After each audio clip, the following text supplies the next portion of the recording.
Assalamualaikum warahmatullahi wabarakatuh. Saya Ina Febila dengan NPM 201111089 dari Pendidikan Guru Madrasah Ibtidaiyah kelas F. Kali ini saya akan menjelaskan tentang wujud akulturasi kebudayaan agama Islam di Indonesia. Sebelumnya saya akan menjelaskan tentang akulturasi. Akulturasi yaitu proses masuknya budaya yang timbul manakala suatu kelompok manusia dengan kebudayaan tertentu dihadapkan dengan unsur dari suatu kebudayaan asing yang kemudian melahirkan kebudayaan baru tanpa menghilangkan unsur kebudayaan aslinya. Sebelum masuknya Islam ke Indonesia, Indonesia sudah memiliki corak kebudayaan yang dipengaruhi oleh agama Hindu dan Buddha. Masuknya Islam di Indonesia mempengaruhi beberapa aspek kehidupan di Indonesia seperti seni bangunan atau arsitektur, seni budaya, seni sastra, sistem kalender, serta tradisi. Yang pertama yaitu wujud dari segi bangunan atau arsitektur yang dicontohkan dengan adanya makam dan masjid yang menunjukkan akulturasi dengan budaya pra-Islam atau Hindu-Buddha.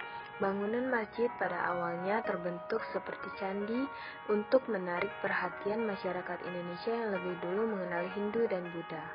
Selanjutnya dari segi seni budaya. Seni tari di Indonesia banyak mendapat pengaruh dari Islam, seperti tarian debus. Tarian ini diyakini berkembang pada masa pemerintahan Sultan Maulana Hasanuddin pada tahun 1532 sampai 1570 sebagai sarana penyebaran agama Islam. Ada pula tari Saudati atau Saman berasal dari Provinsi Aceh. Para penari Saudati ini akan menari dengan menyanyikan lagu yang berisikan shalawat terhadap Nabi. Wujud seni sastra. Pada awal perkembangan Islam, seni sastra berasal dari perpaduan sastra pengaruh Hindu-Buddha dan sastra Islam. Hal ini terlihat dari tulisan atau aksara yang digunakan, yaitu menggunakan huruf Arab Melayu atau Arab gundul yang isinya mengambil hasil sastra yang berkembang pada zaman Hindu. Ada 3 bentuk karya sastra, yang pertama hikayat, yang kedua babat, dan yang ketiga suluk. Hikayat merupakan kisah pesorangan yang diangkat dari tokoh-tokoh terkenal yang hidup pada masa perkembangan Islam, seperti hikayat Hang Tuah, hikayat Panji Semirang, dan hikayat Bayan Budiman. Karya sastra babat, yaitu suatu karya sastra yang hidup dalam masyarakat tradisional dan lingkungan kebudayaan Jawa. Ciri sastra babat yaitu percampuran unsur sejarah dan dongeng. Contohnya babat Tanah Jawi, babat Diponegoro, dan babat Cirebon. Selanjutnya karya sastra suluk, yaitu kitab-kitab yang berisi ajaran tasawuf, seperti Suluk Sukarsa yang berisi tentang Ki Sukarsa yang mencari ilmu sejati untuk mendapatkan kesempurnaan hidup. Selanjutnya, pengaruh Islam pada sistem kalender. Pada zaman Hindu-Buddha, Indonesia menggunakan sistem kalender dengan tahun Saka, namun pada masa Islam diganti dengan sistem Hijriah, yang diawali bulan Muharram dan diakhiri bulan Zulhijjah. Dengan perhitungan 1 tahun Islam, ada 12 siklus dan 354 hari.